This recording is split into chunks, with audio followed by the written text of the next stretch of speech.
May update tayo sa ating SB19, sikat na vlogger at influencer, isang Filipino-American na nakabase sa Hawaii at isa din siyang model na si Britman Rock ay may sinasabi at may post siya tungkol sa SB19.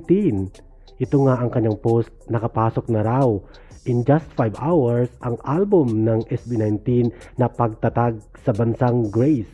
Yes, pang-European na po ang dating ngayon ng SB19 dahil just 5 hours today ay nakapasok na po ang kanilang album na pagtatag sa buong Greece at yan po ang ka-proud na si Britman Rock dahil may dugong Pinoy o pure dugong Pinoy itong si Britman Rock habang ang SB19 ay dugong pure Pinoy din po ito. Kaya naman ito nga panglima ang album ng SB19 na pagtatag na nakapasok sa buong Greece at buong Europe. Kaya congratulations SB19, keep up the good work.